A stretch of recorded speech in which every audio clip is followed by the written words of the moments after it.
Muri yeZimbabwe ndinoziva kuti it has been long kubva patakagumisira kutaura nyaya dzeSADC.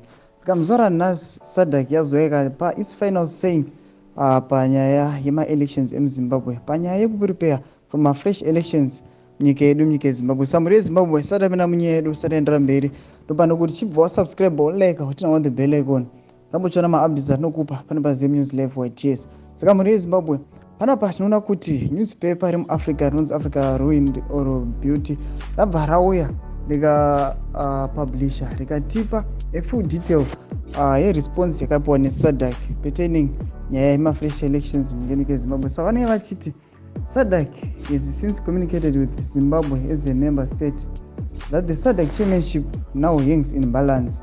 You know, Zimbabwe is the incoming chair of SADC, so Zimbabwe will not assume the chairmanship in August 2024 if the political impasse in Harare is not resolved. SADC has already excluded Zimbabwe from key SADC processes admissions until the illegitimacy in Harare is resolved. One such key, the SADC mission is the restoration of peace and security in the eastern DR Congo province. SADC excluded Zimbabwe from its region force, taking Malawi instead to complete its regional force, which included South Africa and Tanzania. Sando zvazvitogwa ne Africa Beauty or Ruined yaya ikatipa update ikati aiwa SADC iri kuyachipa final say kuti Zimbabwe haichakwanisi kuassume chairmanship.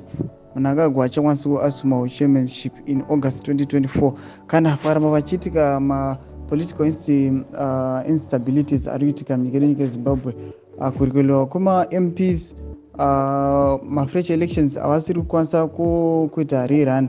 Kana zvikaramba zvakadai so aiwa Zimbabwe inoexcludiwa, nokuti yakatoexcludiwa futi panyaya yearmy yaidwa kunoisa peacekeeping muDR Congo, ukatogwa imwe country, ukatogwa reku Malawi. Saka ndopano toti aiwa SADC aisitombodzora tsvimbo uchiona vakwanisa kuexcluda Zimbabwe army kuti iparticipate kunoisa peacekeeping kuDR Congo, which means so chairmanship inogona kutongoluza vachigadzira ma-fresh elections munyika yeZimbabwe. Saka muri yeZimbabwe ndopano kuti chimboti mafungiro edu munoti kudii kuridza nekukomenda.